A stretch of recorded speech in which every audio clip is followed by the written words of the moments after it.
No, they. Have you ever seen a woman in heat? A horny woman? Yeah.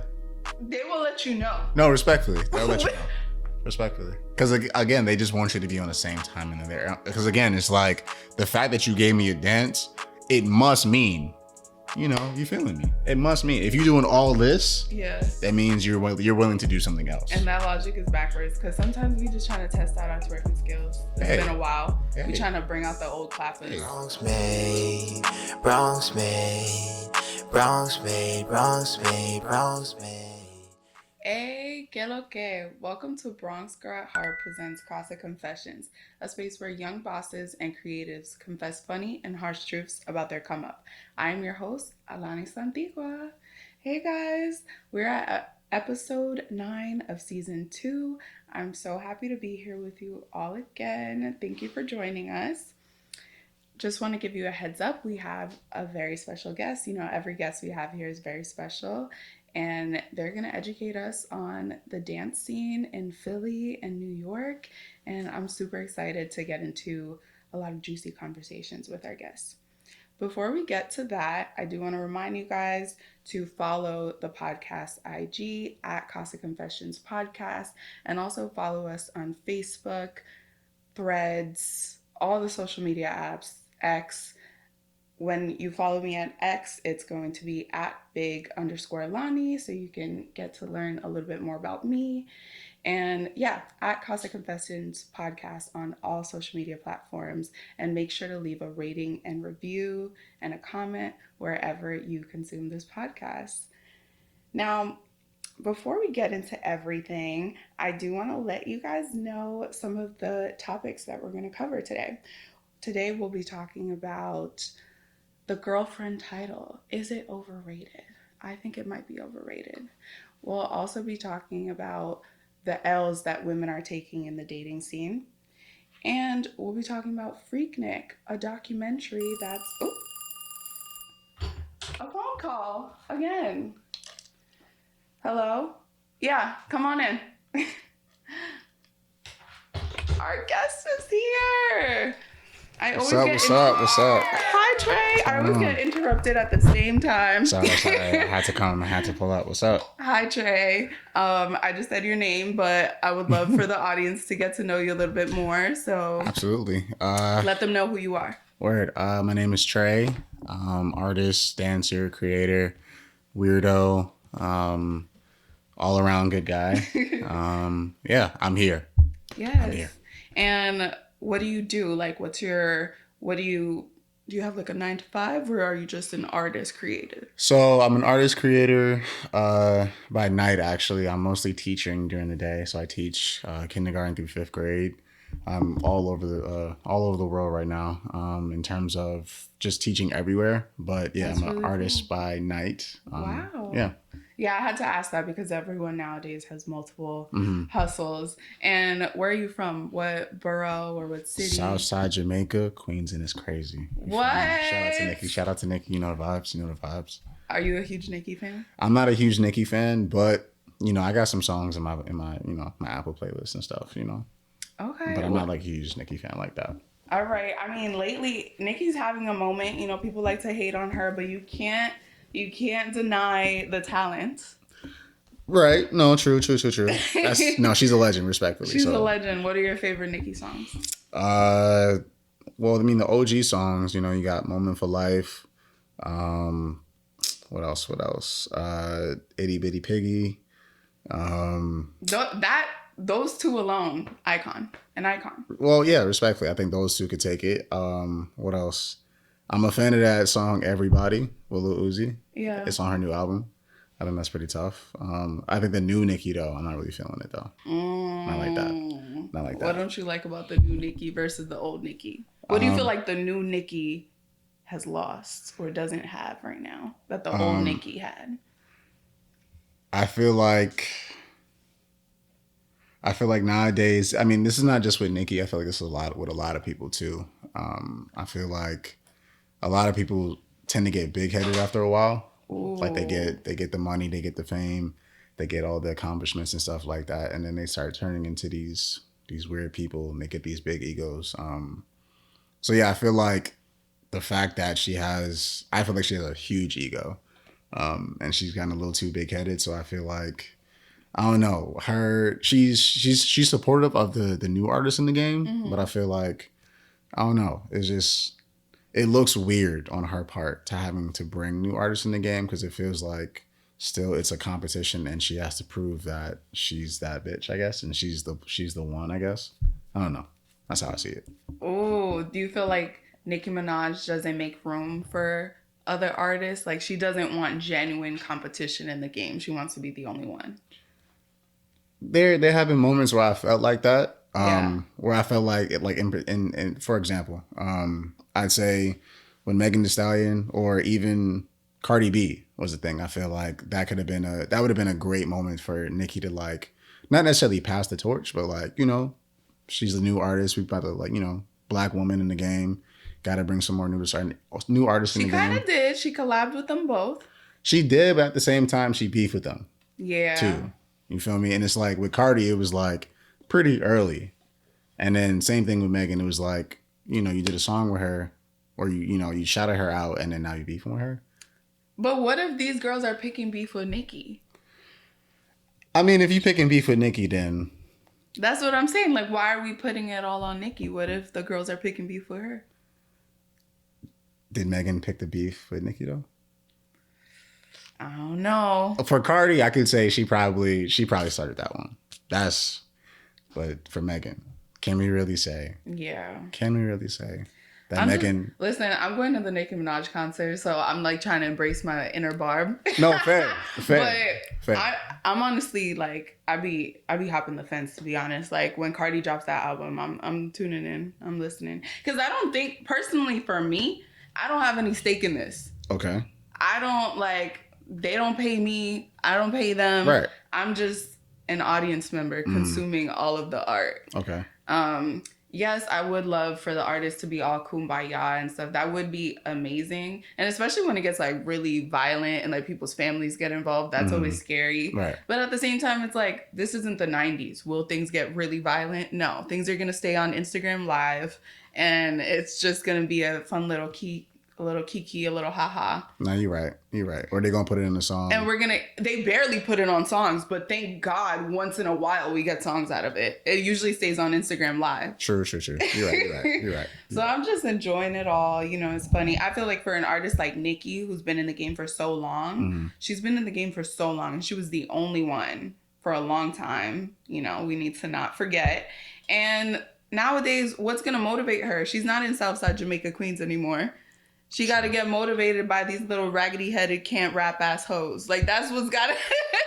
Nah, you can say that part again. That's what got to, like, motivate her. If I'm thinking about myself. Like, if I was an OG rapper living in my mansion in Malibu, what's going to motivate me? What's going to get me to, like, actually rap?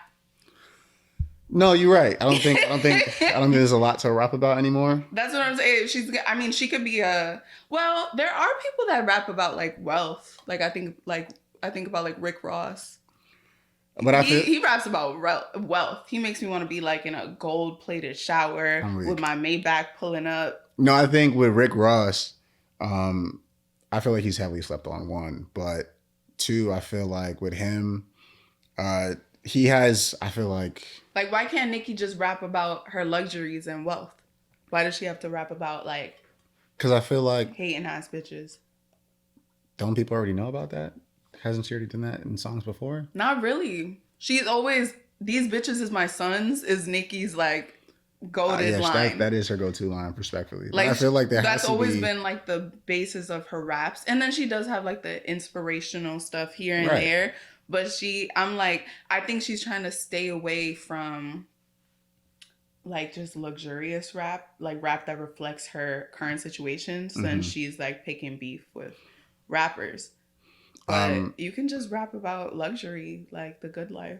But then but then at the same time, I feel like it's also how people receive it. Yeah. Because I feel like you could put out an album, or you could put out a song about all the luxury you have, all the wealth you have, and people would be like, I don't want to listen to that shit. Like, but I just mentioned Rick Ross. I mean, that's why. And then I also mentioned he's heavily slept on, because, again, is he slept on? I Like, feel. you don't look. All those Maybachs don't look. Well, I slept mean, on. Like he's- he looks like he's living a good life off of. Well, I mean, he making his money, but Right. I'm saying like, not a lot of people listen to Rick Ross like that. True. You feel me? Not like they listen to Nicki Minaj. Yeah. You feel me? Because that's why I said Rick Ross is heavily slept on, because he's also the type of rapper where he raps about like actual shit.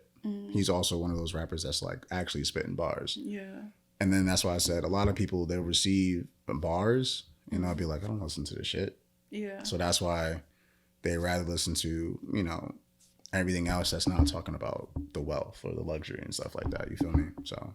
Well, we love you, Nikki. You know, I'm gonna go to your concert. I'm gonna have a good old time. Respectfully, all love to Nikki. But we still, as fans, you know, we can say we don't have to be dumb. I'm not into people that follow someone blindly. Oh yeah, respectfully. Like, if she's saying whatever and you're just gonna back her up, or if you're doing something wrong, even if it's your fave, I'm the type to call them out and be like, no, that's wrong. No, respectfully. Anyways, we started off the podcast. It was like straight into Nicki Minaj. Sorry. We went off in a little tangent. My bad. I'm just gonna drink from my little cup, my little Stanley. I'm gonna mention this to everybody. She drinking out that cup. I told her she should stop drinking out that cup. You want to tell them why? I don't know if you guys heard, but allegedly, Stanley's like facing a big lawsuit right now. Someone filed a lawsuit for allegedly having lead in their cup. So, you know, we may have some money on our hands. You know, there may be some money coming to us. I didn't buy this directly though. I had this as a gift, so I don't know. But I need some money coming to me. You think I should stop drinking personally? From the Stanley? I think you should stop while you're still alive. You know. You know, because lead is a serious thing. That's a serious thing. Yeah. That's not like you ate some Play-Doh or something. That's all right, like we'll think about this. We'll put it to the side. Yeah, put that to the side. Put that to the side. I'm from the Bronx, you know? Okay. We were exposed to more things than a little lead. I'm going to say this again. The Bronx ain't raise you for that. The Bronx ain't bring you up to die by that, personally. It's all good. Okay, we'll think about the Stanley. To be continued. I'll see if I get some money out of that. Okay. I'm trying to join that lawsuit. But before you kindly interrupted, I'm sorry. I was getting into all the topics that we'll be covering today. So, okay. To begin, there's a Freaknik documentary Ooh, that's Freaknik. set to come out. Have you heard about Freaknik? I have. Okay. I'm not gonna lie, I would have loved to been there. I'm not gonna lie. You would have loved to be there? Mm-hmm. Why? To been there Tell around me that why. time? Because it just seemed like such a lit ass time for everybody. Like now I would hate to watch a movie or like watch something from Freaknik and see like my mom, because I'd probably be devastated. But like to be in that moment, the atmosphere, like with that many like cultured people. Right. I'm not even talking about just like the crazy stuff that they were doing, just Yeah. like just a community, just like being around that many people, just vibing out with the homies. I feel like that's something I would have wanted to be a part of. Because now, I don't know, everyone just seems so separate. Mm-hmm. So just that sense of camaraderie, that sense of we all coming together, we all finna turn up. Regardless of what we doing, we finna turn up. And I feel like that's a vibe for me. Camaraderie, you worded that so You feel me? nicely. My wordplay. Well, You feel me? Freaknik, for the people that don't know, because, you know, a lot of us, that was way before my time, that may be way before the time of people listening, was a series of parties that started in the early 80s. And it started in Atlanta, around different colleges started it. And it was a time for people to just let loose. I mean, you know, now we have spring break. Back then it was Freaknik. And there were allegedly there was some wild stuff going on in Freaknik. You know, a lot of women were getting naked, twerking, exposing themselves, some semi-sexual activity. Therefore, there's a lot of concerns from the public, from the people that were either these women, related to these women, or the children of these women that are scared about what may possibly be shown in this documentary. What would you do if you were one of those people anticipating the release of this film and you know you was wildin' in Freaknik? And this is gonna be on Hulu. Yeah. Right. So it's not finna be in like theaters. Like it's not finna be like the whole like. I mean, obviously the whole But world's streaming, gonna watch. Yeah. streaming is the theater. Streaming is bigger than theaters now. No, that is true. This That's is true. global. Everyone's going to streaming before they go into the movies. True. Like I feel people like in Dubai gonna learn about I Freaknik. wouldn't really know how to react. You know, I feel like on one end I'd be like, fuck, like I'm screwed. They about to show like what I was doing. Like, damn. But on the other end I'd be like, I mean, I'm not the only one that they finna expose. So and I feel like also, I mean, I know they was wilding, but like I probably wouldn't be doing anything that crazy. You feel me? I wouldn't want to do anything that wild. You think so? You're saying that now because I'm definitely saying that now. You were raised in an era of social media. Back when we could do things and we know we weren't watched, that shit was probably crazy. Okay, I would. Dang, why do you have to make this a whole film? Like, I feel like that's OD. Like, I actually don't. I love films like this, to be honest. Like Freaknik, what does it make me think of? I'm trying to think of like a similar situation, but it just makes me think about how this generation learned about artists like Selena Quintanilla, or like how we learned about Aaliyah. Okay. A lot of times it was through film, and then it's able to like live on. I think this is going to be a cultural moment because I don't know much about Freaknik. I just know what I've heard, like little tidbits that I've heard rappers talk about or people from Atlanta. Right. But this is going to start a movement. Like people are going to start wearing their Freaknik costumes. If it's a good movie, people are going to throw their annual Freaknik parties. It's cool. It's going to be a chance to expose a new generation to when the parties was actually lit. Like y'all think y'all cute shaking your hips and doing your little movements today? Like, let me show you. Parties today suck. Let's talk about it. Because you're a dancer. They suck. Well, also, I'm a dancer. So, like, when I'm in a party, I'm expecting to dance. Yes. You feel me? So, I feel like nowadays, you go to a party, all right, I'm going to do it from what I've seen when I go to a party, right? So, if I'm with the bros who dance, right? Specifically with my friends that dance, and we go to a club and we dance, there's always that like those select few people that are not dancing that look at you like weird. Or like parties today, there's always people standing on the wall. There's never like anyone like trying to like get down and like, mind you don't gotta be like a professional dancer, but like just being able to like go in there and have fun. I feel like no one really does that anymore. And I feel like also,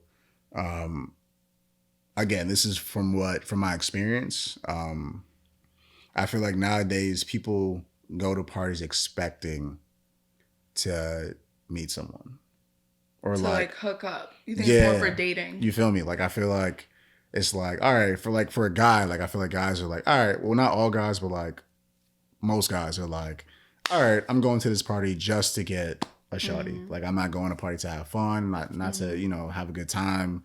I mean, yes, I may meet someone, but like I'm going there like boom.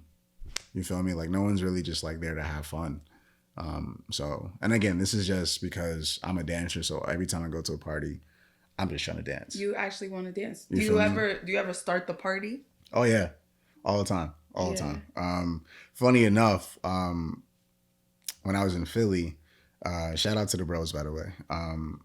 My bro Alexis and Jamil, we would always like go to this specific party, and we were known to like I said, there's people just standing there. We were known to like get everybody to move. So I think when you got a vibe like that, I feel like that makes the party better. Yeah. If you're just going in there, standing there, looking at everybody like. Yeah. That makes sense. In a recent episode, we actually had a dancer on here. We had this dancer named Jay. She specializes in like Afro house style dance moves.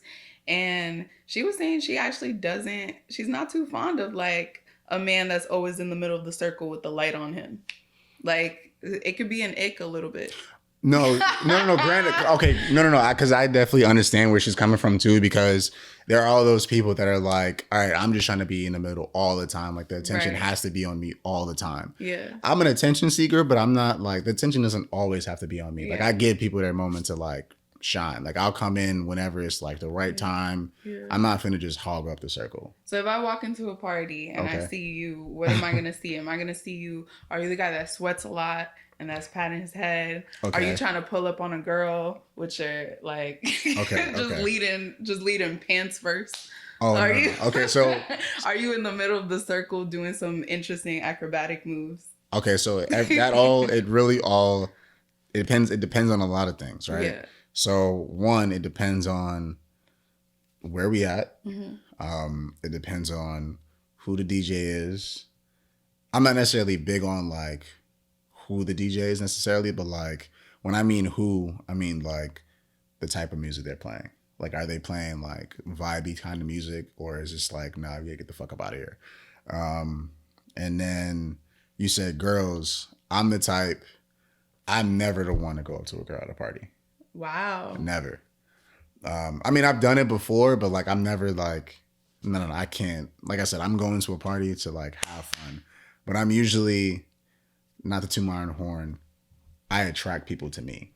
Ooh. So, like I said, not to toot my own horn, but like I'm usually like in the club, like dancing, and then people gravitate towards me. That's why I said I'm usually the party starter, because like if I'm doing my big one, people are like, oh, and then that's how things escalate. But yeah, I never go to a shorty in the club, because I also see how guys approach women in the club, and I'm like, I don't look stupid like you. No, I'm not doing that. So yeah. You're observant. That's really important. Very observant. What do you think it is about you that attracts women? I would say the fact that I'm so observant, or at least I think that's what attracts people to me. I would say my demeanor, because the fact that I'm so calm and so chill. Because I feel like I wouldn't want to attract someone that's like chaotic and like all over the place. So I feel like the fact that I'm calm, that kind of brings people closer to me. And I'm just nice. So I feel like, the fact that I'm nice, the fact that I'm kind, I can be an asshole at times, but like, who else isn't an asshole? You feel me? So yeah, I feel like my calmness, my demeanor, my smile, especially if I'm in the club and we having a good time, I'm a smile. I always felt like I tend to go up to the guys that aren't too thirsty too. Not that I ever go up to guys. I said I go up to guys. I don't go up to guys. Have you gone up to a guy before? I did a little challenge last summer, and I challenged myself to go up to a guy, and I asked for his Instagram.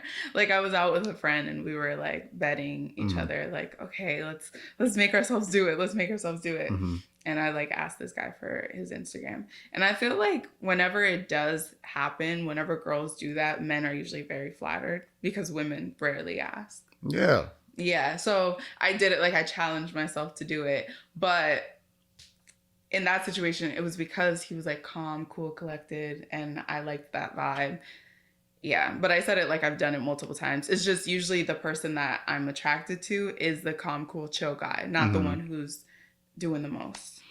No, that's fair. And I think if you're having fun, you're having fun. I just meant doing the most in terms of women, doing the most in terms of the one that screams in your ear the whole time. Oh no. Doing the most as in profusely sweating and all over everyone's body. No, that's fair. That's fair. That's fair. Just mad No, it's funny because I also make faces in the club too. Yes. And the fact that I'm so observant, it's so sad, but I watch guys talk to women, and it's so funny because it's just okay.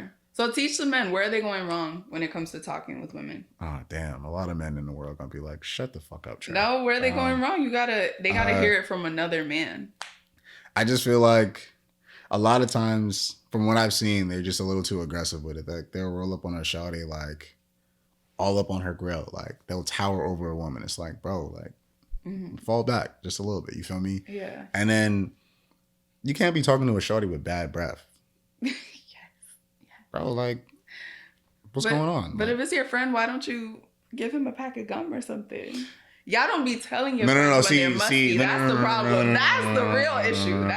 We're gonna stop right here. We're gonna stop right here. That's the real because The homies, my homies, well, at least from what I know, Yeah. from what I'm assuming, they breaths don't be stinking when they be talking to girls. Okay. So they gonna reel them in. Okay. You feel me? So With the hygiene. with the hygiene, right? Be good on the hygiene. If any of my friends are not good on their hygiene, let's change it. Yeah. Let's change it, bro. You know, let's change it. But yeah, you know, you can't be walking around with bad breath. The hygiene got to be good.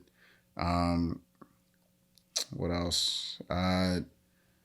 What about with dancing? With dancing, Because guys usually just like pull me by the waist and just attack.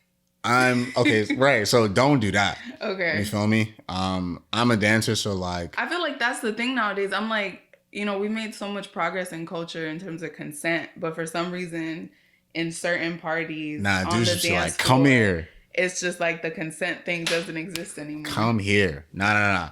Being that I'm a dancer, I like to. Well, I mean, it's also a Caribbean thing too. You feel me? Like, if you see a shorty dancing, you don't just go right behind her. You gotta like, you know, maneuver it. You feel me? Feel the vibe that she's on. If the vibe is matching, Yeah. and you come in close, if you bring it in and she matching your vibe, If she turns around and walks away from you, you don't grab you feel her me? hand. You don't They you love don't to grab do her. that. If she turns around and she's like, okay, we here. Yeah. And then we can keep it going.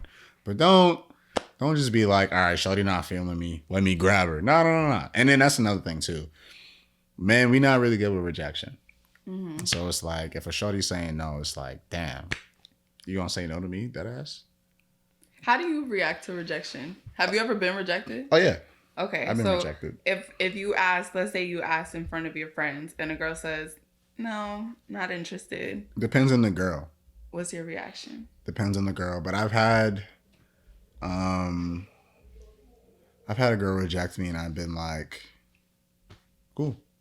Okay. I mean, I walked away and felt a little like, damn, like, shorty really just said no to me. That's fucked up. But I'm not gonna be like, all right, well, fuck you then, bitch. Like, nah, I'm gonna be like, wait, respectfully. Thank God. Yeah. Like, Thank God that you're not. or like, gonna be even when it "All comes right, to like fuck a you shorty in then, the bitch." DMs, like, I'm good at taking a hint. Mm-hmm. So like, if I'm texting you and you don't respond, all right, have a good day.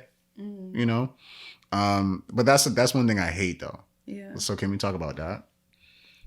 Can we talk about that? What's not the, responding? Yeah, in the what's DM? the issue? Yeah, I mean, I'm not on Instagram like that no more. But like, Yeah. what's the issue? What's the problem with just saying no? I'm not interested. Wait, does this girl follow you? No, not anymore. I'm saying when you DM'd her, did she follow you? Does she follow you? Because if she doesn't follow you, that's a whole thing with Instagram. That goes in another DM box. They might not see it. You got to take that up with Meta. That's a whole. Take that thing. up with Meta. I'm weak. No. Well, okay, you follow her. Or do you follow her?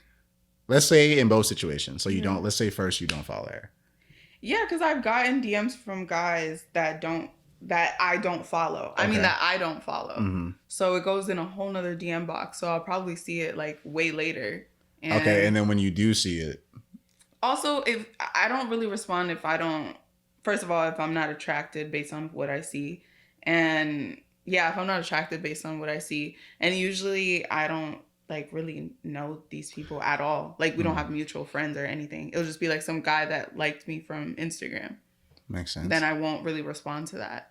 I like to catch a vibe with somebody. Mm-hmm. You know, and it's never been someone that's DM'd me that their page looks like they have something going for them and seems like an actual normal person that could actually be a potential candidate. Mm-hmm. It's usually like a weirdo. I'm weak. Usually And weirdo. also, I always find it interesting too when we're like in the same space and we're hanging out and then the guy DMs you afterwards. That's what they always do. They don't ask in person anymore. Let's talk about that.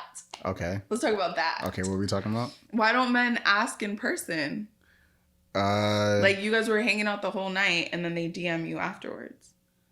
Ask for what? Just whatever you're gonna ask, whatever you're DMing me about. Like you want to hang out, you want to see me again. Like, Well, if you mean in a club, in most cases, having those conversations doesn't necessarily like work. okay, You feel me? Because like sometimes if you get like if I get a girl number in the club, it's like, all right, there's still stuff going on in the club. Like we still in the club, we still vibing. Like I'm not. I mean, I may be able to pull you to the side, but like I can't just fully be able to like have a full conversation with you. So in some cases, that in the club conversation can't always happen. I feel like you see a girl in the club, you like her, you want to see her again. Let her know that before the night ends. No, true. Because she might not see your DM. She might not care about you 2 days from then when she does see it. Like you gotta, if the moment is good, you gotta catch her right there. No, true. True. But I think, well, the way I was explaining it, I think also might have been like you talking to a girl all night. Like you've developed that conversation and like then you guys leave and then you go off on your separate ways. But nah, when everybody's like leaving the club and you want to see a girl, definitely be like, I want to see you. If the situation calls for the post hangout DM, I'm completely okay for it. It's just the whole thing that some guys act scary. No, but then also, no, true. But then also it's, again, that fear of rejection. Yes. You know, because then sometimes you'll think in your head the first time we hung out was great. Mm-hmm. But then in your mind, you're like, I don't think I want to see him again. So like, I may be like, all right, can I see you again? You may be like, no. I'll be like, all right. Yeah. So. Which I've learned, I feel like as women, as we get older, and I've also learned how vulnerable it has to be for men are usually the ones approaching women traditionally. So how vulnerable it must be to like put yourself out there. And then when girls are young, we can be like a little insensitive or be like, no. But also it could be the case where in my youth, a lot of times I would get hit on by men that were slightly older than me on like outside or in the street. Okay. And a lot of times I was scared. Well, I mean, like men, I think it's really important for men, and I think now there's a little bit more of social awareness, thank God, I think because of social media and because of conversations like this. Right. But men need to realize if the block is vacant and it's just you and the girl, don't follow her for a block. Don't like look at her out the corner of your eye. Like maybe you're thinking like, oh, like I need to talk to her. Like, this is my shot. But she's thinking stranger danger. I'm this close to calling the police. Like, that's what she's thinking. If you're doing stuff like that, yeah, it's like, nah, you looking kind of weird, bro. But you looking kind of weird. Not gonna lie. No. If you're doing stuff like that, yeah, it's like, bro. But then I was like thinking about, now that I'm a little bit older, I think about it like, if you're a guy, me putting myself in the shoes of a guy, if I'm a guy and it's me and this girl alone on a block, but she looks good, this is my chance. How do I approach her? But I'm just like, nah. No. I feel like at moments like that, you gotta charge it. Women are usually nervous. Okay. And they wanna go home safe. Right. Granted, if you watch the news, you know why. Women want to go home safe. So sometimes if you're coming up to us and the environment looks sketchy, I don't care how good you look. I'm just going to be like, no, sorry, gotta go. Like, I have my AirPods in. I'm just trying to get home safe. Right, respectfully. And I don't think men account for that mindset when they're hitting on women sometimes. Because I think, well... Like, look at the environment you're in, bro. Yeah. Like, do you realize this is a vacant street and you're mad big? Unfortunately, sometimes we never really know how to read the room. Yeah. It's always just, hey, shawty look good. I gotta get the number, bro. Gotta get the number. And there are men that have ruined it for other men that do react violently or do react erratically. So it makes it like women have to be on guard all the time. You know, I remember there was this guy that was arguing or complaining about how women just dance with women in the club. Have you seen that? Have you observed that in your outings? I have. And I mean, how do you feel about that? It doesn't make me mad, but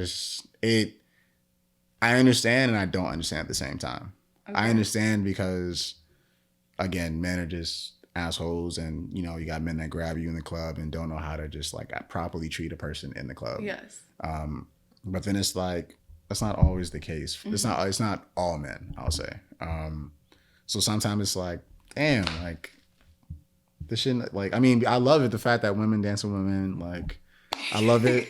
I love it. But at the same time, it's like, you got men over here that are like good, like candidates to like possibly dance with you. You feel me? It's just like share. But it could be kind of like what you said. Sometimes people want to go out just to party and they're not on that dating mindset. That could also be and a thing. I've noticed this doesn't really happen as much in New York. It happens in New York, but a lot of people aren't with the whole like we could dance, we could have a good vibe, and this doesn't have to go anywhere after this. Like some people don't get that concept. I realized when I traveled to Atlanta that they didn't get that concept. Like they didn't get the concept of like you could grind on a guy or you could have a little, a little moment with a guy and then everyone goes home. Like they was trying to keep the night going. Like they were like, some you dudes coming to our hotel, and I'm just like, I'm going home. Nah, some like, dudes. I'm confused. Some dudes, when you dance with a girl, once you dance with that girl, y'all locked in. Locked in. Okay. Y'all locked in. So like, the thought of you like leave, like why you leave? Like we just had a dance. This is the mind. But you said you're Caribbean, right? Mm-hmm. So do you not get the concept of just having the craziest No. I mean, situation, I do. And then people go on about their man's I know that concept. But I think, like I said, most guys don't necessarily understand that concept. It's like I said, if you dance with a show, them? I'm not defending them, but I'm just saying. Are you in support of this? I'm not. My whole thing, if I'm on the dance floor, I'm shaking my ass, I'm going crazy, like afterwards, I want to go home. No, respectfully. I'm not. But what do you mean? Where are we going after this? And it's 4:20 a.m. No, makes sense. I'm going home. No, I'm not defending. Oh, you got a hotel? That's great for you. I'm so happy you have a hotel. No, I'm not defending it. I'm just saying, I just want you to understand the perspective. You feel me? So basically, like I said, if you dance with a shorty, most guys will be like, I got this dance. Me and her are locked in now. Yeah. So the fact that she danced with me means that she's interested. Some guys will take the dance as, oh yeah, she's interested. She want me. So that's what doesn't make sense to me. Like where they taught y'all that at. Hey. Like a girl dancing just means she wants to have fun and be free, get lit. But then also most guys also think with that and not that. So it's like, again, you got a girl dancing on you. She may got a big bumsy. You feel me? You feel me? Yes. So she dancing with you. It's like, all right, I like the way this is going. So possibly. Yeah, my whole thing is, okay, shoot your shot. Right. But if you shoot it and it doesn't land, don't keep trying. No, respect. Because my Uber's outside and I need to go. I don't know what's happening here. No, but okay. So glad you have a hotel nearby. You wouldn't. Okay, so you wouldn't mind a guy. I don't want to go to your hotel. Well, yeah, she don't want to go to your hotel, fellas. Fellas, they don't want to go to the hotel. They don't want to go to the hotel. Back off. And it'd be at the craziest times too, like 5:45 a.m. Like, no. I mean, hey, sometimes people be sneaky. My thing is, I feel like when women are with it, like they'll let you know. True. No, they. Have you ever seen? I don't even want to get into this anymore, but have you ever seen a woman in heat? A woman in heat? Have you ever seen a horny woman? Yeah. They will let you know. No, respectfully. They'll let you know. Respectfully. Women will let you know. Yeah. They do a good job with that too. At letting you know, oh yeah. Like women will be like, let's go. So I don't understand why men feel like they have to like push it. Like I feel like a woman will let you know. Because again, they just want you to be on the same time in there. Because again, it's like the fact that you gave me a dance, it must mean, you feeling me. It must mean if you're doing all this, yeah, that means you're willing to do something else. And that logic is backwards because sometimes we just trying to test out our twerking skills. It's been a while. We trying to bring out the old clappers. Hey. Bring it back. And most men just want to get to experience the clappers. They don't really know, So. Okay. Well, continuing on the topic of dating. Okay. There's this podcaster that I really love, and her name is Amani, and she hosts the Amani Talks podcast. And she recently had a conversation on her podcast where they were talking about the girlfriend role. Okay. And that title and who it's really benefiting. So I'm going to play a little bit. Please. And I want to hear your thoughts. The girlfriend role. I'm going to share my thoughts and then I want to hear it from like a man's perspective as well. Okay. Like for me, I'm at the point where I'm never going to have another boyfriend again. Yeah. What I'm going to do is I'm going to date until I find my fiance who we can date, but I'm not going to be your girlfriend. I'm not going to be exclusive to you. I don't expect you to be exclusive to me. Yeah. And again, what I'm not going to do is date you for 6 months and a year. No, because it doesn't take that. Because really, men are the ones that benefit from having a girlfriend. So do you think that a girlfriend title only benefits men? Yes. How in the world does it benefit us? Yeah. The minute that you're a girlfriend and you are expecting a guy to pay all of your bills, you're being unreasonable. He's not your husband. But a boyfriend can expect sex from you every single day, and he's not being unreasonable because that's part of the girlfriend-boyfriend relationship, right? So having that boyfriend-girlfriend status where you guys are basically almost doing a lot of marriage things, you have this bond. So of course you don't want to just walk away from them. You don't want to be alone, you know? We put the label of boyfriend, girlfriend on a pedestal, and we have given it way too much importance. And I feel like that was a lot. I don't know if a lot of people will agree with that or not, but I'm kind of feeling what they were saying. Because personally, I'm not someone who jumps into the girlfriend title. Okay. I realized that lately. Like, I've only had one official relationship in my whole life. And I realized that a lot of like the situationships that I had, some people would call that a relationship. What were you doing in those said situationships? Like, you know, staying over, someone making you a meal, you making them a meal, being like cuddly, going on dates. For some people, that's a whole boyfriend and girlfriend experience. I mean, if you kind of look at it, it does kind of seem like a relationship, But I realize that that's not what a boyfriend and girlfriend experience is for me. Like, I'm kind of like a step behind, like a boyfriend and girlfriend experience, because that's what she's saying. She doesn't want to be a girlfriend because essentially it's basically like being a fiance, or it's basically like being a wife nowadays. Okay. So I haven't gone into that girlfriend boyfriend step, because to me that's like I have to find a really important person to lock them down to that step, because that means we're like on the path to marriage for me. Okay, so what exactly does a girlfriend mean for you? Does being a girlfriend mean for you? And that's when I realized that I'm kind of off. Like, I'm kind of off the the playing field with this generation. Being a girlfriend for me is like a preparation step for marriage. That's how I feel. Okay.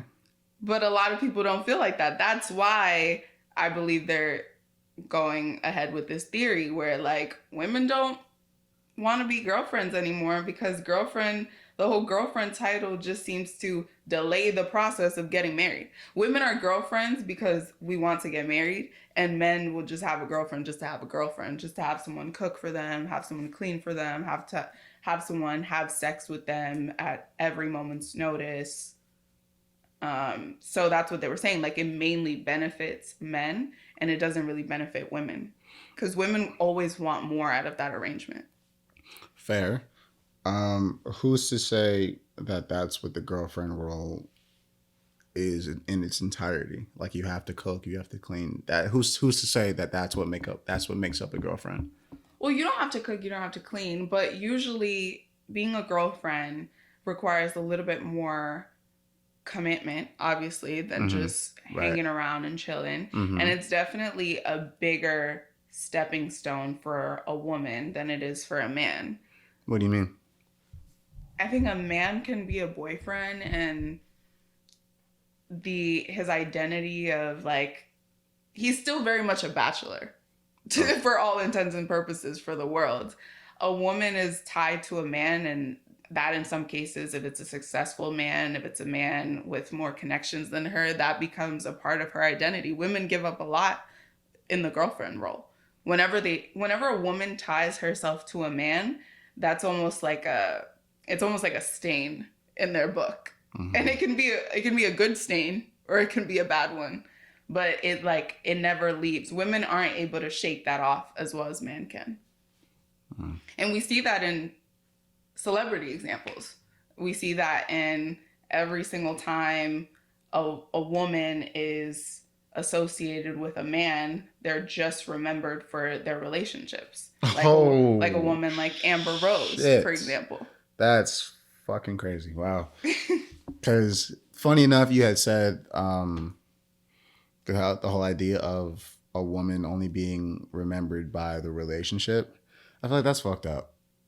Stuff like that is fucked up because it's like that should really hit you. No, it did. It did. I do have a personal. It's like you have a realization right now. I do have a personal. I do have a personal experience. Yes. I'm not going to go fully into detail. Okay. Because, yeah, I'm not going to go fully into detail. But I'll say that I was in a relationship and it seemed like, well, I think it also was based on the fact that we were always around each other. Yeah. But it turned into, oh, where's Trey and so-and-so? Never, or like when I was by myself, never, where's Trey and so-and-so? Or when she was by herself, where's Trey? Like, why isn't he with you? So it's like, I hate the idea that people can't just be their own person. Yeah. But circling back to the idea of a girlfriend role, sometimes I feel like people get misconstrued with what the requirements of a girlfriend is. So what are the requirements for a girlfriend? Personally, I don't think a girlfriend, I was going to say a girlfriend doesn't have requirements, but I just feel like based on what I was hearing, it was a lot of like, girlfriends have to do this. Mm-hmm. Girlfriends have to do this. They have to be this type of way. And it's like, no, you don't. Okay, so you're dating a girl, you guys are chilling, you guys are hanging out. Right. What are those extra steps she has to take to be your girlfriend? What is the difference? How do you draw that line between a girl you're just hanging out with and a girl who's your girlfriend? I mean, I'm not going to ask a girl to be my girlfriend because she cook and clean for me. I'm asking a girl to be my girlfriend based on the type of conversations we have. I'm asking a girl to be my girlfriend based on if I want to be around this person. Like, if like, say... But do the expectations change when you have a girlfriend? Well, at least for me. You see, I feel like that's not true. That is true. Because I'm not expecting I mean, if she cooks. I'm talking about when you're single versus when you're not single. I'm not talking about just cooking and cleaning. When you're single talking to a girl in a situationship, sneaky link, whatever, versus when you're in a relationship with a girl and she is your girlfriend. What do you expect from that person? Well, okay, so it depends on the titles, right? So you said sneaky link. I'll start off with that first. Yeah. Because we'll build it up. All right. What are your expectations for a sneaky link? I call, I'm ready for sex.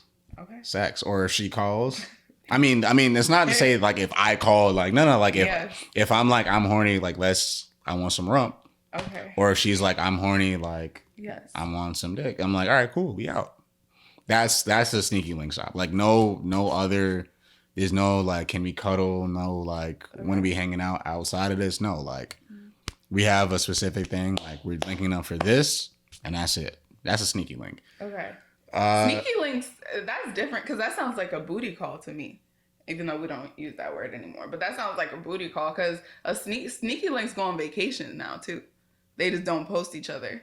Sneaky links go on vacation? Yes, sneaky links go on vacations now.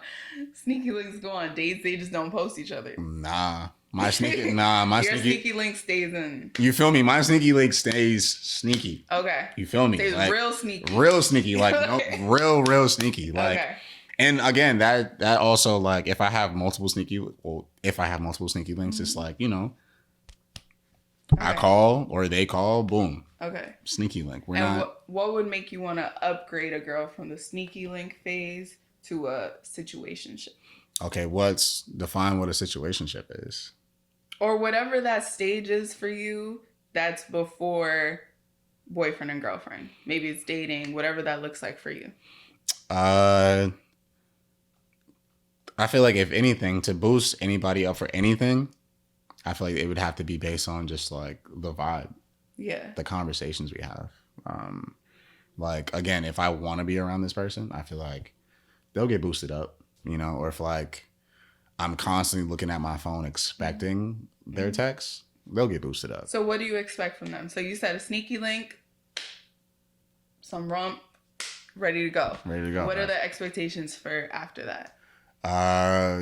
If I'm talking in the dating phase. In the dating phase, all I would say, the only thing is just transparency and honesty. Okay. Well, transparency is honesty. Because I mean, in the dating phase, it's like I'm sure I'm probably not going to be the only guy you would be talking to. Mm-hmm. So if anything, I would be like, just full transparency. Like, just let me know. Like, if you plan on making that a thing, let me know and I'll keep it pushing. And you don't want to be a part of it? No. But she's not your girlfriend. She's not my girlfriend. Well, I mean, like, when I say taking part in that, I mean, like, if that's something you want to seriously do, okay, don't keep me in the picture. Like, I'll keep it pushing. Okay. But she's allowed to. Oh yeah, she doesn't have to commit to you physically. Right. No, not at all. And like, when it comes to if we're sexual too, mm-hmm. like if you're gonna be sexual with like other people, like mm-hmm. just be safe. Yeah. I don't need you catching diseases. I don't need to be catching nothing. I don't need. You feel me? We don't need nobody to be catching. There's a lot of people burning in these streets. You feel me? So all I would want is just let me know. Right. You feel me? You going out with other partners? Fine. You know, if I'm doing the same thing, I'm gonna let you know as well. Mm-hmm. You feel me? So, yeah, I think when it comes to stuff like that, you gotta let. When it comes to the dating part, then yeah, I think that's the only expectation. So you just want honesty and transparency. Respectfully. Is your girlfriend allowed to have her sneaky links on the side, or what type of commitment are you looking for from a girlfriend? Oh hell no! if you're my girlfriend, you mine. You my girlfriend. Okay. You're not nobody else's girlfriend. All right. If I'm your boyfriend, I'm yours. Yeah, I'm not anybody else's boyfriend. So, yeah, there would be no if we boyfriend and girlfriend. There's no sneaky links. Right. There's no sneaky. What the fuck? There's all types of relationships nowadays. No. You know, without open. If we together, nah. We're not in an open relationship. Like, if I'm asking you to be my girl, that's it. Right. We locked in. You feel me? So. Okay. And wait, people are actually doing that? People are doing all types of getting a relationship and having a sneaky link is crazy. People are doing all types of things. Nah, that's too much. I could never. Doing all types of things. I could never. No. All right. So at least you have that clear separation. But I do stand by what I said, where usually when women get in relationships, they have to bend a lot more than men, mm-hmm. just by the nature mm-hmm. of it. I think there's certain environments that it's okay for men to be in a lot of times, but women are expected to change the way they act, even if it's like how late they stay out mm-hmm. or who they surround themselves with. A lot of times there's expectations when you meet the family, what women are supposed to do around the mom, what women are supposed to do around the dad. Mm-hmm. There's social expectations that women face that men do not face in just the boyfriend and girlfriend dating scenario. Not entirely. Yeah. Because I feel like when it comes to stuff like meeting the parents, guys, I feel like that guys have not necessarily as much as women, but I feel like that stuff like that can be an issue for men too, because it's like, I'm meeting the dad. I mean, like, what do you think about when you're going to your girl's place and you're meeting the dad for the first time or having those introductory conversations with a parent? I mean, I'm always nervous, but I mean, like, at the end of the day, I know just to like be me. I know how to like talk to a man. I know how to like have a conversation with a man. So it's never like I'm intimidated necessarily. Mm-hmm. It's like, okay, I'm the dad. Like, I mean, you're the dad. So it's mm-hmm. like, I just have to talk to you with a certain level. Well, I mean, not necessarily a certain level of respect, but it's like, I have to come at you. What do dads, I always wonder, like, what do dads usually say, like, when they pull the guy to the side? Like, what do y'all talk about? Well, it depends on the dad, but some dads are like giving them like the tough love or like the tough type of conversation. Like, if you mess with my daughter, I'm gonna fuck you up. Like that type of conversation. And or what like, do you say? You're like, yes, sir. It's like, I mean, yeah, if like the dad's really coming at you like, nah, like if he's giving like a full like descriptive of like what he'll do to you, if he's like, yeah, like I'll put you in a river or some shit, or like I'll nail your finger to your mom or something, like if you fuck with my daughter, then it's like, oh, okay, nah. I will never fuck with your daughter. I promise you. Your daughter will always come home happy. But if so if the pops is coming at you like that, then yeah, you gotta be like, nah, like I'm gonna be on my P's and Q's. But sometimes men are just like, just just men having men conversation. Yeah. Sometimes when the dad does that, it's usually just to get a gauge of what the guy may be like on his own. Okay. Like if it's just the dad and him, like Yes. can he operate? Can he function with me Right. in the room alone? So yeah, usually that's what it's like. That makes sense. Yeah, that makes sense. I personally will continue to not really give myself that girlfriend title unless I feel that someone can be an actual, has the potential to be a lifelong partner. Mm-hmm. Oh yeah, I'm definitely. That's my vibe. I feel like a lot of times it's like this boyfriend and girlfriend thing for fun, and guys like girls to be like their personal bakers and cupcake makers and do things for them. And a lot of guys like to be babied and taken care of by a girlfriend. Not just cooking and cleaning, just like emotionally. Like they want a diary. They want so much emotional labor to come from a woman. And I'm not ready to give that to someone unless they're about to be my husband. Respectfully. Or I feel like it can go there. Like there's a lot of just like fun girlfriend and boyfriend relationships that I was saying that the way I do it, those were my situationships. Like people get in girlfriend boyfriend relationships knowing that it most likely won't be forever. And I can't relate to that. I usually get into it like, all right, we're on the path. This is like the start of it all. And if it ends, it's like, it's fucked up. It's not like, all right, well, this shit had a 2-year expiration date. A 2-year expiration date anyway, so. I think most people that go into those type of relationships where it's like, it's not going to last. Yeah. Or like, And that's what a lot of them are nowadays. And you know, those people that are, everyone knows those people that always have a boyfriend, always have a girlfriend. That they always in a relationship. I'm gonna scratch my head. It's like you just broke up 6 months ago. Is that you? That used to be me. That's why I started scratching my head. So I'm like, damn. And it's like, I know every 6 months when you find yourself your new little girlfriend, you don't think she's going to be the one. Well, I would say she's the one for the moment. Yeah.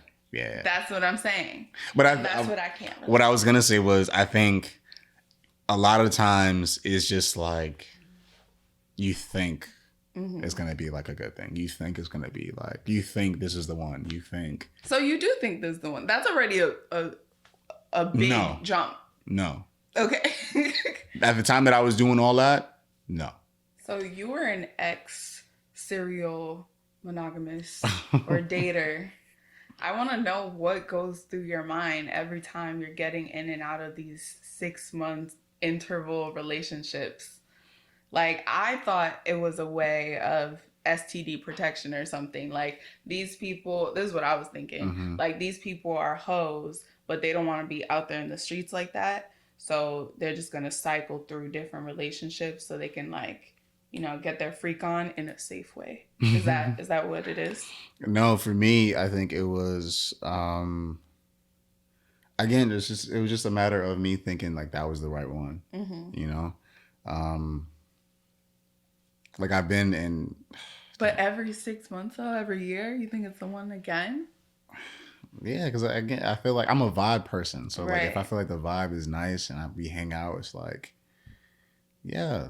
I don't necessarily think it's the one off rip, but I'm like, all right, I have a good feeling about this. I'm like, all right, we're going to see where it goes. And then it goes nowhere or shit just ends up hitting the fan. And then I'm like, all right, back to square one. That's fair. And then another one bites the dust, So. What do you do when you go through a breakup? Like, how do you, what's your process? Okay. So based on my recent breakup, my last breakup, I would say 1, get as far away from the person as possible. That's a big one. A lot of people don't like to do that. Some people break up yesterday and are still talking tomorrow. Go on a date tomorrow. And I'm just like, wait, y'all broke up. Yeah, I made the mistake of being in close proximity with her. Okay. So that was still a thing. So the fact that I was in close proximity, it just made it weird. And like, it was just a constant struggle of like, are we together? No, we're not together anymore. Why'd you break up with me? I broke up with you. And it was just a constant battle of that. Yeah. Step one of a breakup, you would say it's distancing yourself. Get the fuck out of Dodge, right? Distance yourself. Yes. And then 2, don't because obviously after a breakup, the first thing guys do, or one of the things guys do, is we go to another person for, for a coping mechanism. Meaning, we just break up with somebody and then we go have sex with somebody else the next day because like I'm hurt. Oh, I'm crying, but then there's a woman that looks fine. We might be drinking, and it's like, oh great. Can you fill in that void for that moment? And you're an advocate of this. I'm an advocate of saying, don't have sex with somebody else the night after. Oh. Because it's not going to make you feel better. Wow. It's not going to make you feel better at all. You're still going to feel like shit, I promise you. Okay. So step 1, distance yourself from that person. Step 2, don't go to anybody else. So take time with yourself. Take time with yourself. Wow. Take time with yourself. I think that actually might be the second and last step. Yeah. Take time with yourself. Wow. Really take time with yourself, because you find out things about yourself. That gives you time to reflect on what happened in the relationship, what led the relationship to, leading to your breakup, why you guys broke up. It leads you to making better decisions on how to move forward.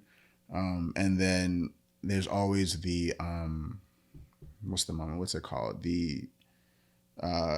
Like an aha moment? Not an aha moment, but it's like, when you have to have a moment of resolution with somebody, what's it called? Closure. Yeah. Right. So that moment of closure. Do you believe in closure? I do.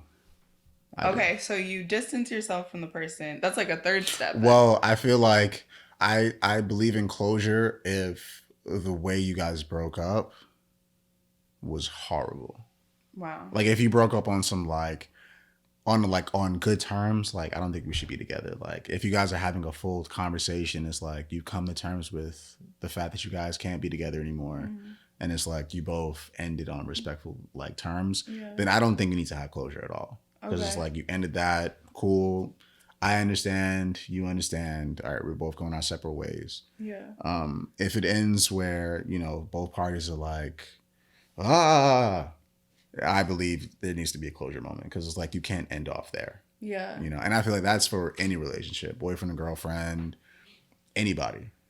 There has to be some type of, you got to come back and you got to end this on respectful terms. Yeah. Because if we don't, I don't know, I may still be thinking about it at some point, or it's going to hinder me from getting into another relationship. Yeah. It's going to hinder me from moving forward. You feel me? So. Okay.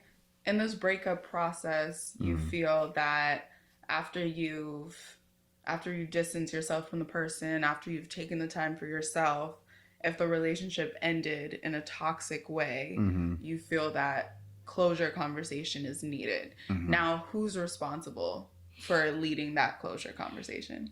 I don't think it should be where someone leads. Okay. But someone always has to lead. Someone has to reach out. Someone has to initiate. Because that also depends on, again, how you guys ended. Right. I don't want to bring up the idea of whose fault it was, but like that also plays a part. Like, you think the person that I guess sparked the, I don't know, kind of lit the match for the end of the relationship is the one who should reach out to have that closure conversation? I feel like that could work. Again, it doesn't necessarily have to be them. I feel like it should be where, because a lot of times also after a breakup, the breakup could be like done. Like even if you ended on toxic terms, like they could be like, all right, fuck it, like it is what it is. I'm just gonna move on. Yeah. So a lot of times the idea of closure isn't necessarily like important. Like that doesn't matter. So that's why I said a lot of times the idea of who leads it, I feel like sometimes that doesn't necessarily matter. But again, and closure could look different for different people. What does it look like for you? Is it someone reaching out and writing you a long letter? Is it someone taking you out to eat, or you going out to eat with somebody and having a conversation? Closure can mean a bunch of different things. I know for the last breakup I had, I think the full closure moment was because we had 10,000 conversations after we broke up, and I feel like it was just going nowhere. I feel like the full closure moment was, I think, the very last conversation that we had, because I think at that point, me personally, I was like, nah, I'm fed the fuck up. Yeah. We cannot be at this point no more. We cannot be doing this. So at that point, I was like, no, we need to fully fully have a conversation. And then sometimes closure could also mean just someone listening to what you have to say. Because a lot of times you could express yourself and people won't necessarily know how to respond. So sometimes, I know for me, sometimes closure is like, let me just get all this stuff out. Let me just let you know what's on my mind. You don't gotta respond. You don't have to say anything. I'm not expecting you to say anything. I just want you to just listen to this real quick. So yeah, I think that's my closure.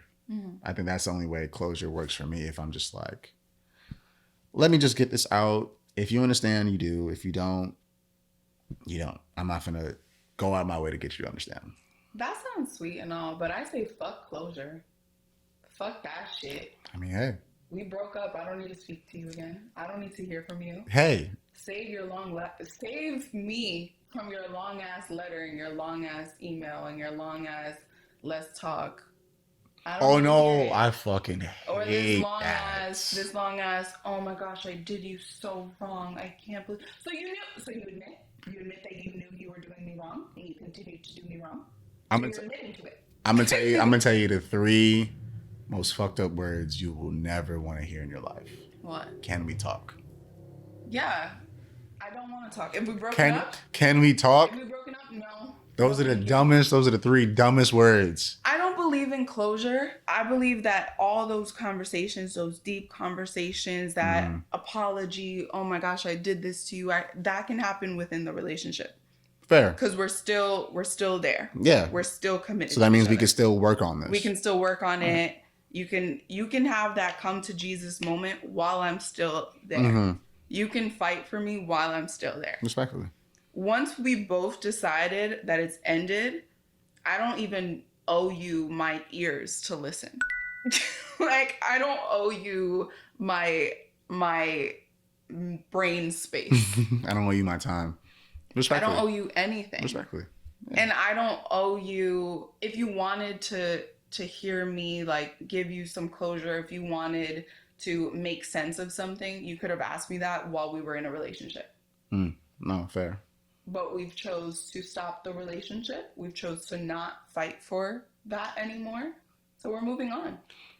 If you need to heal from anything, if you need to really get in there and like understand something, you can talk about that with a therapist. No, granted, I feel like the obligations of a relationship happen within the relationship. I don't need to do any type of aftercare after that. Aftercare is jokes. Yes. And I don't expect someone else to do that for me either. But they always do. And that's what I'm saying. That's why the whole closure thing, it's really like, are you still there? It's 7 months later. Are you still thinking about me? Because y'all never want to end it at that text or that conversation. Y'all want to meet up now. Like, now we got to go down memory lane. Like, now. You're not slick. I don't need the closure. Rather talk with a therapist.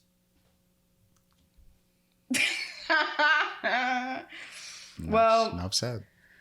Let's move on to a little bit more about you. So You said you're from Southside Jamaica. Queensland is crazy, you know the vibes. Yeah, and you dance. And so let's talk about dancing, and let's talk about the University of the Arts, I believe, in Philly, and your connection to that. So I'll just start off with how I even got into dancing. Yeah. Really. Take it from the toppy top. Okay, cool. So started dancing when I was 3. I don't remember the exact day, but I remember I was watching my godfather on stage at church. And I was like, Mom, I want to do that. And so at that point, put me in a bunch of different dance schools. Went to high school for it. I went to LaGuardia. Class of 2017, know the vibes. and ended up at the University of the Arts. Went to college there, graduated class of 2021. Shout out to all the, sad that our mascot was a unicorn. So shout out to all the artists out there. Word. That's not sad. That's really cool. No, it's embarrassing. It sounds like, like pride. Nah, Pride to go to a school where their mascot is lions, and then they ask us what our mascot is, and I say unicorn. That's kind of embarrassing. But anyway, went to University of the Arts. My time there was great. The first 2 years, obviously, college is like, whoa, or I would say the first year at least. New environment, new people, new city. Being from, New York, I was like, Philly is just weird to me. Yeah. And I also feel like Philly's a smaller New York. Yeah, that makes sense. In the aspect of they are invested in the arts too. Even the look of it kind of gives it a New York vibe. And so went to UArts. First 2 years were challenging. The last 2 years were also very challenging because that was around the pandemic. So I was on Zoom University. I was one of those students on Zoom University. So that was a weird transition. Wow. Would you say that studying at University of the Arts in Philly really helped you hone in your dance skills? I would say it definitely did. It gave me a I would say it gave me a look on what my potential is. Yeah. It gave me a glimpse of what I could be, what I should be, and how not to operate in the dance world. Because I would definitely say that a lot of the stuff that I learned there, it's helping me throughout my dance career now. Even just like being in auditions and stuff like that. I'm learning more and more how to just be in the space. Yeah. And I saw on your social media when I was stalking you earlier that you hashtagged Black Boys Dance Too. Can you talk a little bit more about that hashtag and what that means to you? Absolutely. So, again, Black Men Dance. It's a powerful message. Yeah. I feel like that just is what it is. I feel like that message speaks for itself. Do you feel like Black men are underrepresented in the dance scene? Not necessarily. I feel like there are a lot of stereotypes. Wow. When it comes to men in dance too. For example, there are a lot. Well, if the stereotype is if you're a dancer, you're gay. So. A lot of that was prevalent in my life. Wow. The idea of like, if I'm telling people I dance, it's like, oh, you're gay. And granted, I'm not, I have a bunch of, people, a bunch of friends in the LGBTQ community. Yeah. So, and I feel like most of my friends are in that community. So it's like, yeah.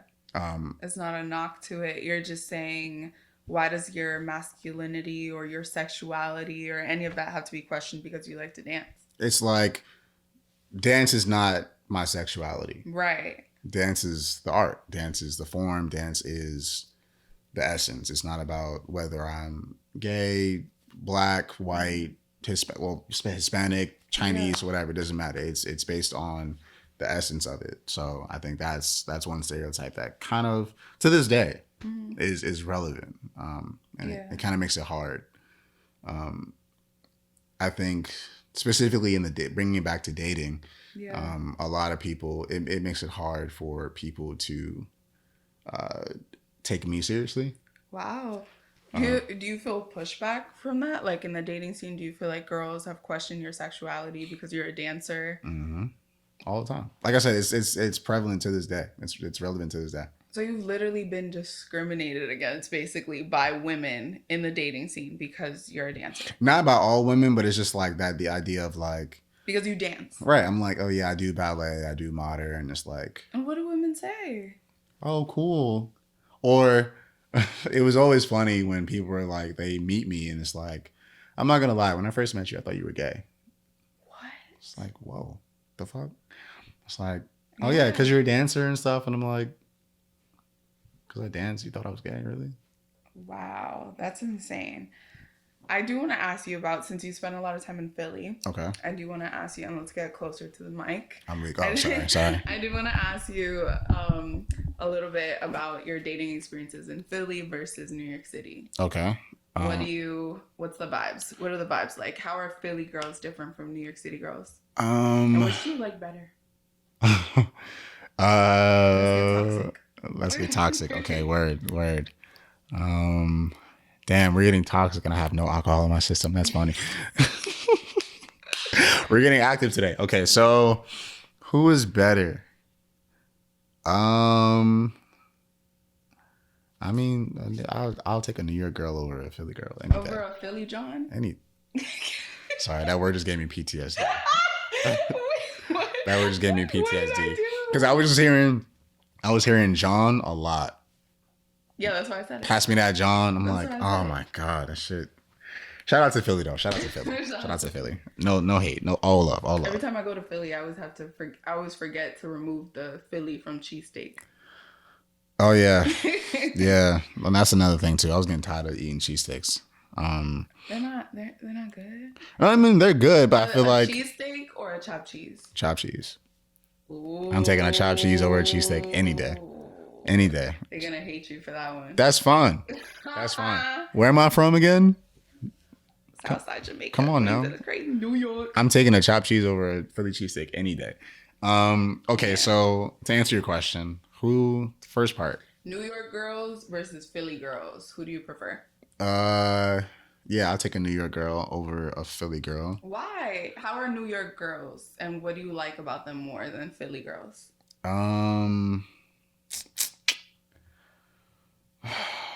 What do I like more about New York girls? Is it our attitude? Is it our style, our fashion?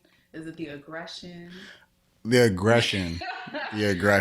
You feel me? Okay. But I mean, You like your girl to scare you a little bit. yes and no. I don't want you to like give me a jump scare. Yeah. No, we don't want that. But I mean, but also I feel like a lot of the girls that I talk to in New York, they're not necessarily the aggressive type. You feel me? They're not like what people think the average. Because I don't think the average New York girl is like that. But what people think the average New York girl is, the aggressive, like, you know, like what? Like what you want? I've never really dealt with a lot of females like that. Okay. But I mean, if I do, I kind of like that too. Not gonna lie. It's like it gives me a reason to, because again, I'm the chill type. Yeah. So it's like if you coming at me aggressive, I'm gonna come at you calm and have you like. Yeah. Well, what is about Philly girls that doesn't do it for you? I think a lot of the times it was because I think it was based on Philly as a whole. A lot of the people in Philly that I was dealing with, they had a lack of ambition. Not to say that people in Philly have lack of ambition. But you think the Philly girls you met had less ambition than girls from New York City? It was like if I'm talking to a girl in New York, she doesn't have all her whole life together. She doesn't have all her plans together, but like she has a plan. You feel me? She has some type of plan. I feel like a lot of the girls that I was talking to in Philly, they were like, you know. We just here. Well, New York City, we're so like career motivated too. We on go. Like we're raised thinking about what's the job gonna be. We on go. You feel me? Rent is expensive. Our parents can't wait to put a bill in our name. Our parents are waiting to put a bill in our name. Like they're like, ooh, can't wait to. And then if you still living with your parents, it's like, bro, I gotta get going. I can't be in here forever. Yes. Because they're going to make it hell for you. You feel me? So the idea of the hustler's mentality is just like, it's a thing in New York. Yeah. You feel me? So, and I also feel like in Philly, again, a lot of the people that I was dealing with, they weren't necessarily goal oriented. Wow. And then, again, there was just a lack of ambition. And it started to make me feel that type of way. Like I started to have a lot of lack of ambition. I started to feel complacent with where I was at. Complacency. Yeah, it's because coming from New York, everything else is gonna look like complacency because it's just a go-getter's mentality here. Literally, for the fact, if nothing else, it's because the rent is too damn high. Mm-hmm. We don't have an option but to get a job or two. Or three. Or three. Right? So it's not an option. Mm-hmm. That's really good to know. Okay, shout out New York girls. New York girls up. We winning. Always. We winning over the Philly girls. Always. Shout out to the Philly girls, though. Okay. Now, I did want to ask you, before we go, just wanted to ask you one more thing, bringing it back to the dating topic. Mm-hmm. How do you feel about women? I wanted to know about, I feel like we hear a lot about what women have for requirements for men on first dates. Mm-hmm. That we're like, a man should do this, a woman should do this. What do you feel like a woman should do on a first date? Do you expect her to, because women expect men to pay the bills. Women expect, women like to get something out of it. Sometimes they like a little gift. Do you like when women ask for things? Or do you like to be the type to just surprise them? All right, let me surprise you. Yeah. I feel like if you have to... Okay, sorry. I get... Every time a conversation like this happens, I always get like irritated because it's like, bro, like sometimes women on first dates just be losing me. But... Let's start off with, what are your expectations for a first date from a woman? My expectations... We hear a lot about women's expectations for men. I mean, I don't necessarily expect a lot. Attention. Mm-hmm. As long as I have your full attention, at least make it look like you're having a good time. Right. Because I wouldn't want to be on a date with someone and they're like looking like they're miserable. So, attention, look like you're having a good time. Be yourself. I don't necessarily expect a lot. Yeah. You know, when it comes to the bill, I mean, I obviously was the one that asked to go on the date, so I'm gonna be the one that pays for the date. I feel like that's a universal thing. Like if you're asking someone on a date, why wouldn't you pay? Right. You know, that's not universal. Sad, but I mean, yeah, you would think if you're asking someone to go on the date, you would pay for the date. Yeah, I don't necessarily expect a lot, especially on a first date. It's like, you know, first date, I want you to want to go on a second date with me. That's my concern. Is she gonna want to go on a second date? So yeah, just be there, be attentive, be yourself. Yeah. That's all I can ask for, you know? Let's say it seems like you're very modest. Women want an itinerary, they want a bank account statement, so that's good. Okay, way less than women want. And I also wanted to know, how do you feel about women that ask for things then? Because they say closed mouths don't get fed. True, but so it depends on what shoes. Can I ask you for some new shoes on the first date? No, maybe like date 4. You lost your fucking mind. What? Date 4? You asking me for a pair of sneakers? Because we went on 4 dates. So 4 dates. That's like 4 dates. Like 4 weeks. 4 dates equals a pair of sneakers? Really? I think so. 4 dates equals a pair of sneakers. What kind of sneakers are you asking for? Women pay for their lashes or like a purse or something. Women pay for lashes. So after 4 dates, you're expecting someone to buy a purse? After a certain time, it's like unsafe for women to go home, so they have to pay for Ubers home. They pay for their nails. Okay, so that's what I'm asking. What are you asking? What are you asking this person for? A wax, the pain of a wax. I go through a lot.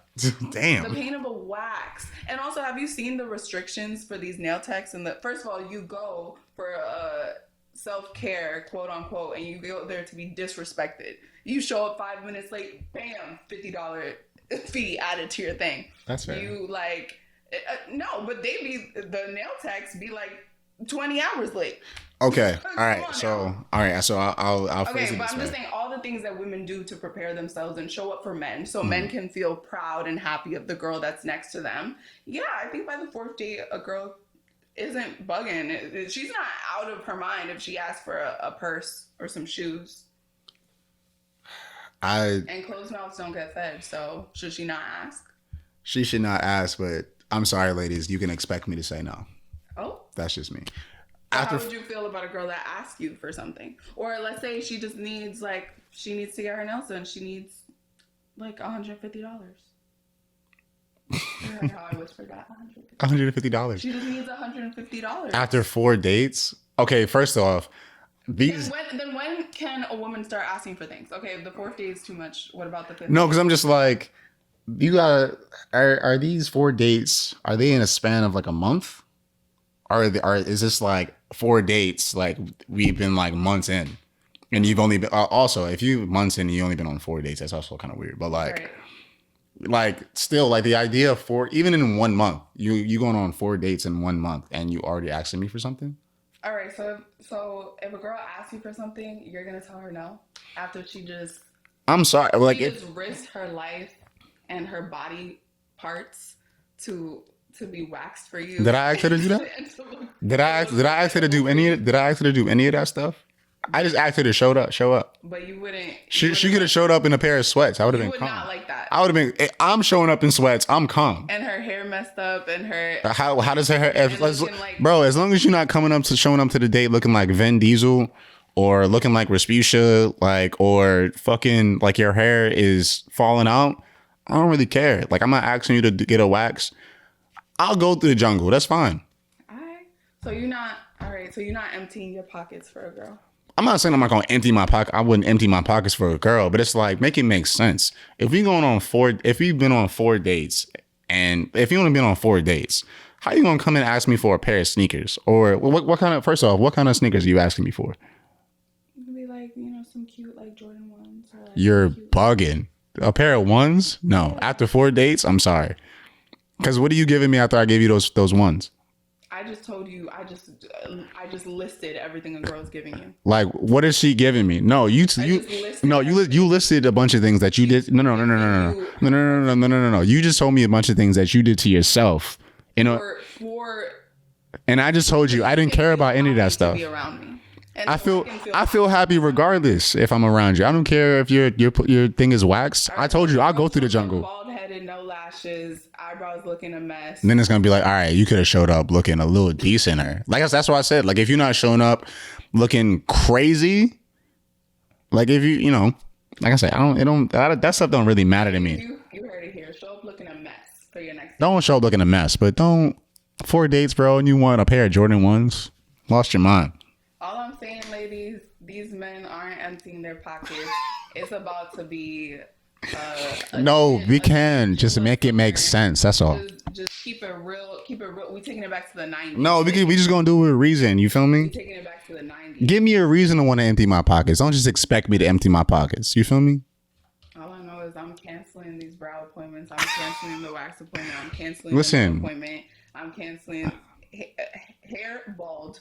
But still stuff like that. Again, when it comes to like waxes, like I don't really care about that type of stuff. I'm talking about the hair on their head. A lot of these Hair on the head. A lot of women are bald headed. Hey, I'll take see these wig appointments. I'll take a short hair person. I'll take a bald hair person. All right. You know. Well, to each their own. So this was a lovely, chaotic, wild ass conversation. This is awesome. I love it. We heard from Trey, an overall artist, dancer, just a whole renaissance man. We here. From Southside Jamaica, Queens. We here. Who also knows a little bit about Philly. Before we leave, we do a few things before we leave. Okay.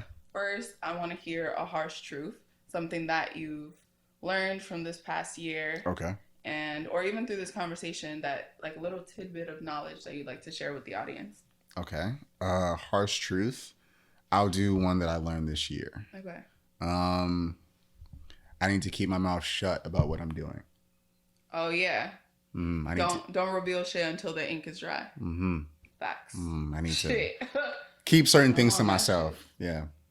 I think that's my vibe. Because I feel like if you share too much information, it's either not gonna happen or it's not gonna happen the way you want it to.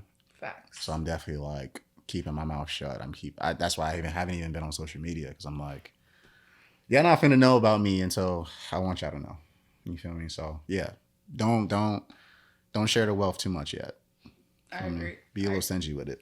I agree with that. That's my rule number one. Because I feel like as soon as you share some shit with people and it's not completed, then it gets that evil eye on it. I ain't with it. Or people do everything in their power to make sure it doesn't happen for you. So I agree. Now, I also want to know, before we leave, I want you to remind the audience of your social media, and this would be a good time also to plug any projects that you're working on, or just show love to any pages, any projects you want people to follow. Word. So you can follow me at 4_ Trigger, like Trigger Trey. So 4_ TRIGGA. I'm not on Instagram right now, but you can give me a follow when I'm back. Probably looking to be back towards the summer. Just you can send me a message, be like, hey, I saw that episode. Love what you do. Love your work. Currently not working on any projects right now. Just getting back in the studio, just dancing, taking classes. If you want, you could also spot me at Gibney Studios, Broadway Dance Center, Steps. I'm taking classes at these places. Also, if you want to collab, hit me up on the gram. I'd love to collab, do something. Photographer. I model too, so if you want to get in the studio, do some stuff like that too. You feel me? Yeah. Hit me up. I'm a nice guy. I won't bite. So, word, talk to me. I'm here. Lit. And we're going to wrap it up here. And then we're going to do the song of the pod, but we have to do that off camera because YouTube will demonetize us. Oh, so snap. That'll just be for the audio only. Word. And please remember to follow the podcast at Casa Confessions Podcast on most social media platforms, at @big_Lonnie on X. And please subscribe, follow, leave a comment, rating, review wherever you consume this podcast. And we'll see you guys next time. Bye.